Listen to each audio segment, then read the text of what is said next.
I'm the biggest fan of the Renters' Right Bill. What the hell are you talking about, Toby? What the hell's all that about? Talk to me.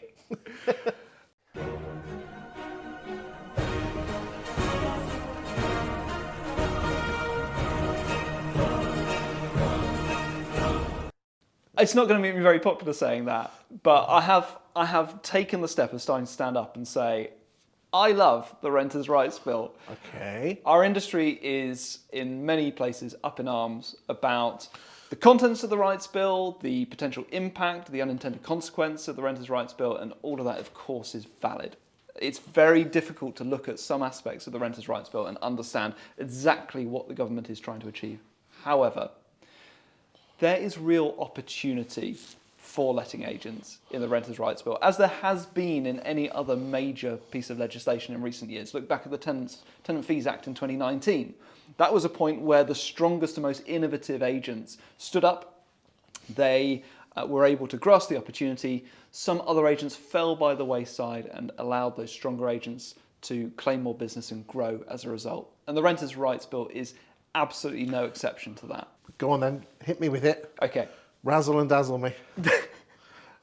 Landlords are worried, and worried landlords is good news for letting agents, and this is why. Those landlords are looking for reassurance, they're looking for information and education. Those landlords don't fully understand what their obligations are going to be under the new laws. They don't understand the impact it's going to have on their day-to-day lives as agents. So what an opportunity, as landlords, what an opportunity, therefore, for us agents to hold their hands and educate and inform them. So what I would love to see from more agents is them grasping the opportunity. We do have to accept what is coming down the line. There's a sliver of hope that it may change, but it's not going to be majorly amended. So the Renters' Rights Bill is here to stay, and so we need to start exploring how we can use that as an opportunity to grow our lettings businesses. Give me some practical solutions for the ladies and gentlemen out there in a letting agent land. I think that the biggest opportunities lie in hosting landlord events, webinars, and you can be more innovative with this as well. I would love to see agents setting up their own local Landlord Academy, because landlords need to learn. They're actually looking for learning opportunities to educate themselves about the bill. So set up a course, an actual course for local landlords to attend, either over a series of 1-hour Zoom sessions or live in person in your office. And they have to give you their email addresses for that? They have to give you all of their information to book onto that course. Okay. So this, and as you know, Chris, I've run local landlord events looking at... You've actually done them for others, haven't you? I have. Absolutely. Maybe someone could parachute you in on that one. Would you consider that? I do, and I will. And I have spoken to agents who have asked me to come and attend their landlord events and be an expert speaker. And that's something that I'm happy to do. I mean, it's interesting you call it a Landlord Academy. I bang on constantly to my letting agents to come up with a landlord forum. Well, it's one of the same thing, isn't it? It's very similar, just slightly rebranded, because I think that this is a moment where landlords are looking for education and knowledge. And so I think that you could host that live. I think another clever idea would be to set it up as a, like a virtual learning environment. You could have landlords from all over the country booking on to attend your Renters' Rights Bill course. But what you're doing, of course, as well as simply educating, is you're establishing yourself as an expert, so that everybody in your local market can see that the go-to expert on the Renters' Rights Bill is you. Even by hosting that event, whether you're speaking at it yourself or whether you're getting someone like me to come and do it for you, just by being associated and running that event, you're positioning yourself as an expert and an educator. And that's the thing, isn't it, that we need to attract people to us, because by getting their email addresses, they're listening to us, we can get them to know, then like, then trust us. And there's so many letting agents out there that say, I got the business because, not necessarily because I went out there saying landlords wanted, but I built a relationship with them, and they realise that their existing agent wasn't helping them, or they managed themselves and they think, I can't be bothered with this. Yeah, precisely. And they come to you. Yeah. So, but that takes a long time, a lot of effort and a lot of time. Hard work and patience, which are the two pillars of success.